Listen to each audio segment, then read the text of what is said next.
আমি ক্ষমা চেয়ে নিচ্ছি। আমি যে দেশে এখন আছি এখানে ফেসবুক চালানো যায় না। একটা ভিপিএন এর মাধ্যমে অ্যাক্টিভ করে আপনাদেরকে, যেহেতু আমার কথা দেওয়া ছিল যে আজকে আপনাদেরকে লাইভের মাধ্যমে কিছু কথা আপনাদের কাছে প্রকাশ করব, সেই ক্ষেত্রেই আমি চেষ্টা করেছি লাইভে আসার। হয়তো বা আবারও যে কোনো সময় লাইন কেটে যেতে পারে। আমি খুব শর্টের মধ্যেই আপনাদের সাথে আমার দুটি কথা শেয়ার করতে চাই। কখনোই আমি ভাইরাল হতে চাইনি। সেই 2006 সালেও আমি মোবাইল ফোনের যখন বিজনেস করেছি তখন আমি 990 টাকায় 999 টাকায় মোবাইল ফোন দেওয়ার চেষ্টা করেছি। পাশাপাশি যখন যে সুযোগ পেয়েছি তখনই সেটা করেছি। এই ছাড়টা আসলে এটা আমাদের একটা মার্কেটিং স্ট্র্যাটেজি। আমরা গ্রাহকদের একটা ফ্যাসিলিটি দেই। গ্রাহকরা আমাদের বন্ধু, আমাদের ভালোবাসার পাত্র। সেই জন্যই আমরা গ্রাহকদেরকেই আমরা ফ্যাসিলিটি দেওয়ার চেষ্টা করি সব সময়। আপনারা অনেকেই কাপড়ের ব্যবসায়ীরা অনেক ধরনের কথা বলছেন, অনেক ধরনের। আমি তো আগেই বলছি যে আমার প্রোডাকশন কস্ট আপনাদের মতো না। আমি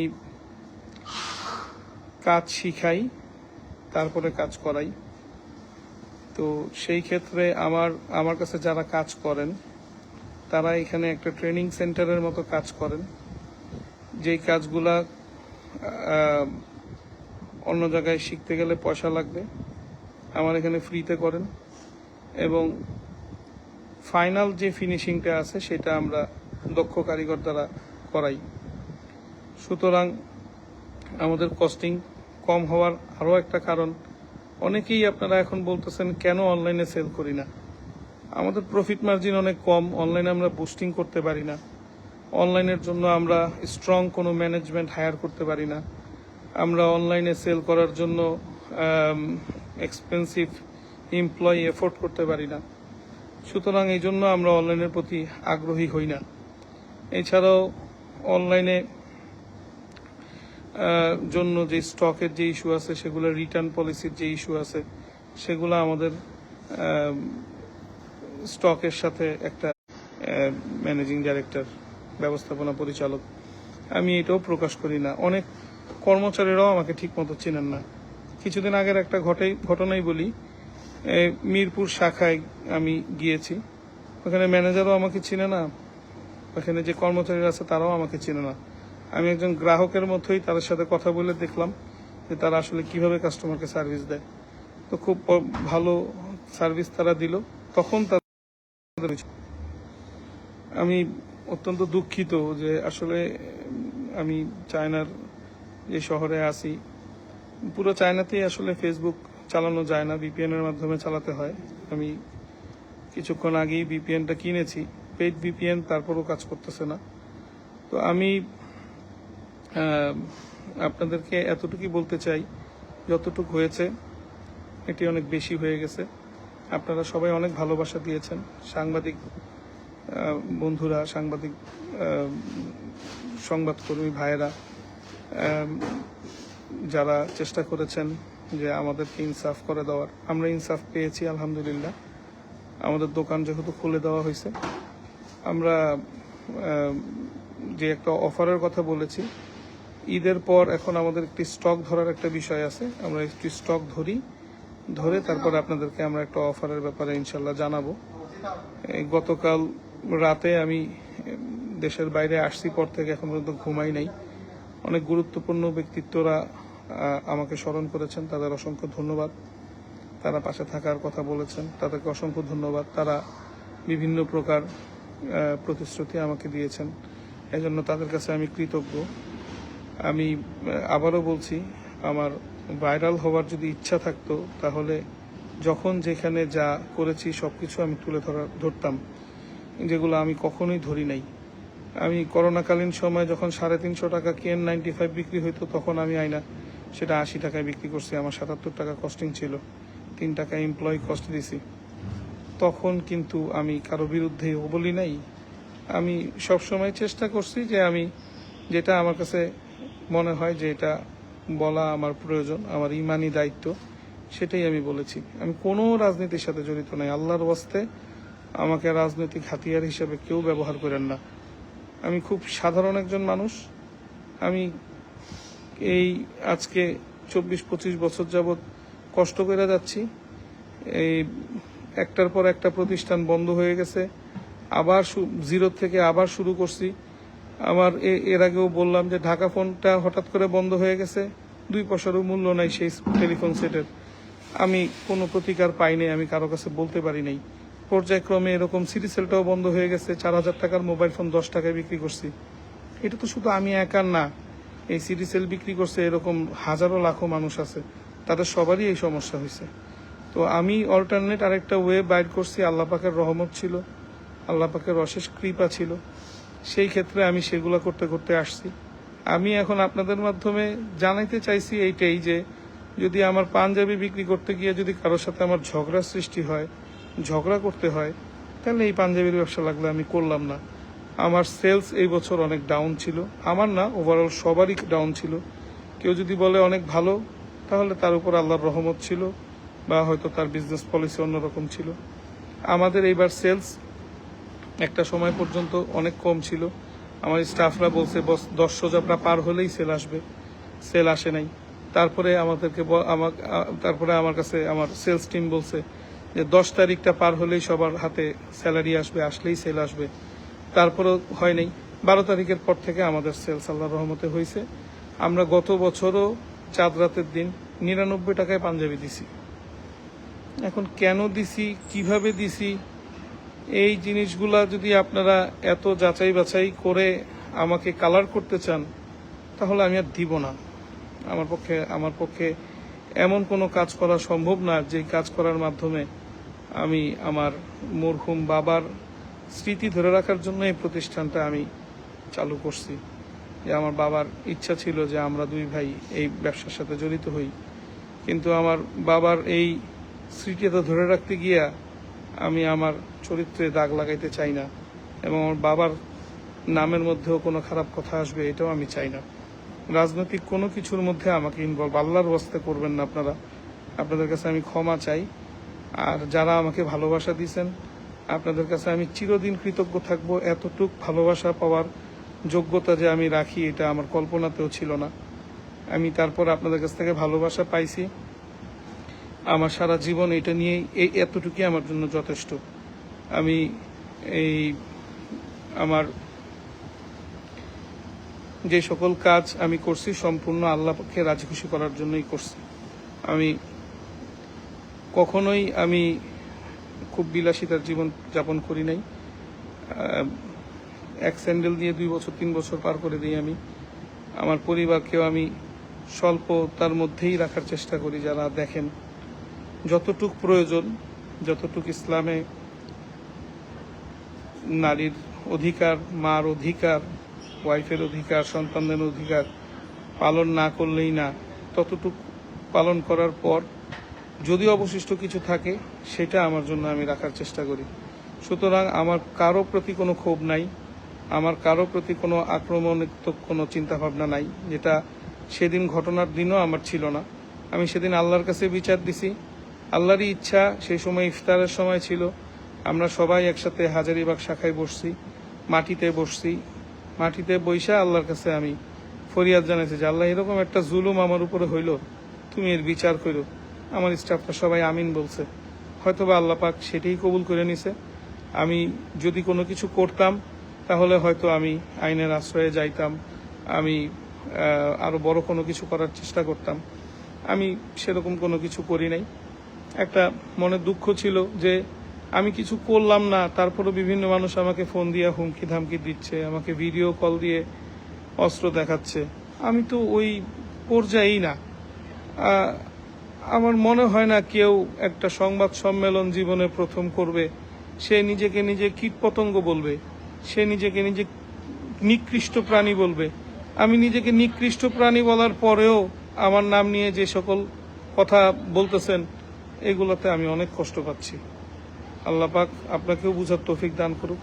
আল্লাহ পাক আমাকে এই সকল বিষয় থেকেও যেন মুক্ত রাখে। আপনারা সবাই দোয়া করবেন। আরেকটা কথা হচ্ছে গিয়ে যে এই প্রোডাক্টের অফারের ব্যাপারে এক একজনের এক একটা পলিসি থাকে। আমার যখন এক রোল মাল থেকে যখন আমার 72 পিস প্রোডাক্ট বাইর হয়, আমার 72 পিস একসাথে বিক্রি হয়ে যায় না, সেখান থেকে 4 পিস 5 পিস 6 পিস রয়ে যায়। তো ওই 6 পিস যদি আমি ডিসপ্লেতে রেগুলার প্রাইসে লাগিয়ে রাখি, সেই ক্ষেত্রে কাস্টমাররা সেটা ওইরকমভাবে পছন্দ করে নিতে পারে না। যখনই ডিসকাউন্টের রেখে চলে আসে, তার ওই পাঞ্জাবিটা দেখে ভালো লাগলে যখন দেখে প্রাইস কম, সে ব্রেনে কল্পনা করে ফেলতে পারে যে এটা তাকে দেওয়া যায়।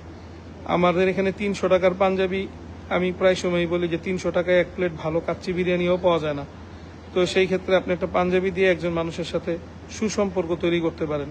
300 টাকা একজনকে আপনি উপহার দিতে পারবেন না, কিন্তু একটা পাঞ্জাবি উপহারের মাধ্যমে এটা অনেক দিন সে পড়তে পারবে।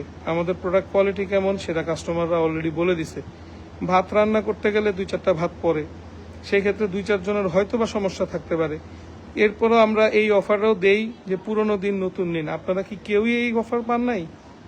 আপনারা কি পুরনো পাঞ্জাবি দিয়ে নবীন পাঞ্জাবি, 2টা পাঞ্জাবি দিয়ে একটা পাঞ্জাবি ফ্রি পান নাই? আমরা কি এরকম অফার দেই নাই? আমরা কি পায়জামাতে প্রবলেম হয়েছে সেটা ওপেন আমরা ঘোষণা দিই নাই? তো আমরা সম্পূর্ণ ইসলামিক শরিয়া মোতাবেক এই ব্যবসাটা চালাতে চাচ্ছি, যে ব্যবসাটা শুধু 2028 সাল পর্যন্ত না, এই ব্যবসাটা এমনভাবে করতে যাচ্ছি যে 200-400 বছর যেন আমি না থাকলেও 200-400 বছর যেন এই ব্যবসাটা পরিচালনা হয়। সেই জন্যই আমি আমার মধ্যে মালিকানা কোনো ভাব রাখি নাই। আপনারা অনেকেই অনেক কিছু জানেন, অনেকেই অনেক কিছু জানেন না। গতকাল রাতে এই ঘটনার পরে সকালবেলাও কিন্তু একটা ঘটনা ঘটছে, কিন্তু আমি ব্যাপারটা বাড়াইতে চাই নাই। আমার একটা ফ্যাক্টরি বন্ধ করে দিচ্ছে কিছু লোকজন এসে। আমি ব্যাপারটা বাড়াইতে চাইনি, আমি এখনো বাড়াইতে চাই না। আমি আল্লাহর ওয়াস্তে আপনাদের কাছে মাফ চাই। আপনারা সবাই এখন একটু চুপ থাকেন। অনেক সাপোর্ট করছেন আমাকে। আমি কিয়ামতের দিন আপনাদের জন্য আল্লাহর দরবারে দাঁড়ায় সাক্ষ্য দিব যে আমি মজলুম ছিলাম, আমার জন্য এই সকল ব্যক্তি আমার পাশে দাঁড়াইছে। আলহামদুলিল্লাহ, আল্লাহ তুমি তাদের সকলকে ক্ষমা করে দাও। আমি একজন সাধারণ মানুষ, একজন সাধারণ ব্যক্তি হিসাবে আমার যতটুকু করণীয় আমি করে যাচ্ছি। আমার অবস্থান থেকে আমি তরমুজের এই সিন্ডিকেট হয়েছে, আমি সেই তরমুজের সিন্ডিকেট কিভাবে ভাঙা যায় সেই চিন্তা ভাবনা করছি। করোনাকালীন সময়ে যা উপহার দিতে পারছি দিছি। সবসময় আমি একটা কথা বলছি যে আমার পক্ষ দিয়ে হয় না, আমি জাস্ট একটা উসিলা, আল্লাহ পাক করায়। তো আল্লাহ পাক কিভাবে করায় এটা আল্লাহ পাক ভালো জানেন। এটা কিভাবে হয়ে যায় এটা আমার পক্ষে তো সম্ভব না, এটা আল্লাহ পাকের পক্ষ থেকে হয়। আপনারা যাচাই বাছাই করে দেখতে পারেন, আমার খুব সসম্পত্তিও নাই। আমি যা কামাই সেগুলো আমি মানুষের পিছনেই ব্যয় করি। আমি এখন বেয়াদবি হবে এই জন্য, নাহলে আমি এখন আমার পরার জুতাটা পর্যন্ত আপনাদেরকে দেখাই দিতাম। এইবার যে সেলাই করে, যেই জুতা সেলাই করা লোক, সে আমার এই ড্রাইভারে বলে দিছে যে বসরে বলে দিয়ে এটা লাস্ট, এরপর আর সেলানোর মতন এটাতে সেই শক্তিটা নাই। তো এত সাধারণভাবে জীবনযাপন করার পর যানবাহন রাখা সুন্নত, আল্লাহ রাসূলের সুন্নতের মধ্যে একটি সুন্নত হচ্ছে যদি কারো কোনো ক্ষমতা থাকে সেই ক্ষেত্রে একটা যানবাহন রাখো। তো সেই ক্ষেত্রে আমার একটা যানবাহন আছে।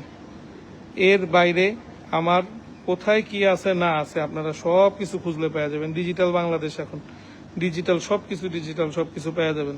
সুতরাং আমারে নিয়ে এত বড় বড় ব্যক্তিত্ব আলোচনা করে আমাকে বিপদে ফেলায়েন না প্লিজ। আমি চাই না, আমি এইরকম ব্যক্তিত্ব আমি চাই না। আমি এরকম ব্যক্তিত্ব চাই না। একটা মানুষের অ্যাভারেজ জীবন 60 থেকে 70 বছর হয়, তার মধ্যে অলরেডি 60% আমার শেষ, 70% শেষ। আমি মৃত্যুকে বিশ্বাস করি, যে কোনো সময় আল্লাহ পাক মৃত্যু দিবেন। আমি কারো উপকার করতে না পারলে আমি সরাসরি বলে দিই আই এম সরি, আমার পক্ষে সম্ভব হচ্ছে না, আমি পারতেছি না। কিন্তু আমি কারো অপকারের কারণ হব সেরকম আমি করতে চাই না।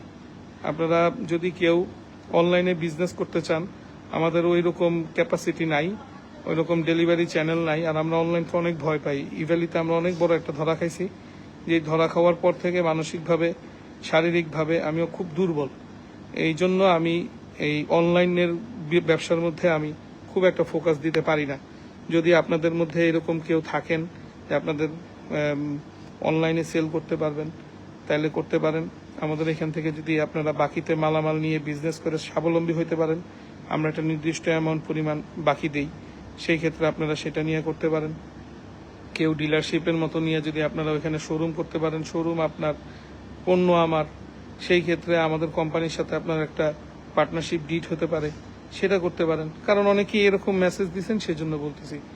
আর প্রিন্সের মালিক জনাব মাইকেল সাহেব, ওনার সাথে আমার ব্যক্তিগত কোনো খারাপ সম্পর্ক নাই, বরং ওনার সাথে আমার সামনাসামনি দেখা সাক্ষাৎও নাই। আমি 15-16 দিন ওনাকে দেখে সালাম দিছি, তবে সেদিন আমি গেছিলাম সেখানে, সে আমার সালামের উত্তর নিছে। তা এতটুকু পর্যন্তই আমার সাথে তার সম্পর্ক। সেদিন হয়তোবা সে অন্য কোনো মাইন্ডে ছিল, সেজন্য এরকম একটা পরিস্থিতি তৈরি হয়ে গেছিল। আমি আমার পক্ষ থেকে আমার মনে কিছু রাখি নাই, আপনারাও সকলে ক্ষমা করে দেন। ক্ষমা মহৎ কাজ, আপনারা ক্ষমা করে দেন। আর আমি তো আমি মনে কিছু রাখিই নাই। আমি যদি রাখতাম তাহলে সেই সময় আমি সেখানে যাইতাম। ব্যাপারটা এইখানেই শেষ করেন। যদি এখানে শেষ না করেন তাহলে আমার আবার শুরু করতে হবে। আমি তো ব্যবসা বাণিজ্য করে খাই, আমার অনেকগুলো স্টাফ, এগুলোর বেতন টেতনের থেকে শুরু করে আমার দোকানপাটের ভাড়া থেকে শুরু করে সব কিছু নিয়ে আমার একটা মানসিক যন্ত্রণা থাকে, মানসিক চিন্তা থাকে। আমি এইদিকেই ফোকাস করতে চাই। আপনারা দয়া করে এই বিষয়টা নিয়ে আর কেউই কোনো শেয়ার, কেউই কোনো পোস্ট আর দিয়েন না। এখানেই ব্যাপারটা স্টপ হয়ে যাক। আমাকে যারা হত্যার হুমকি দিছে, যারা আমাকে প্রতিনিয়ত করছে, হয়তো রাগের মাথায় দিছে, আমার তাদের প্রতিও আর কোনো ক্ষোভ নাই। আমি তাদের কাছেও ক্ষমা চাচ্ছি যদি আমার পক্ষ থেকে যদি তারা কোনো মনে কষ্ট পেয়ে থাকে, আমাকে যেন ক্ষমা সুন্দর দৃষ্টিতে দেখে। কিন্তু আত্মসম্মান বোধ বলে আমার কিন্তু একটা বিষয় আছে। আমি কিন্তু খুব আত্মসম্মান নিয়ে চলি।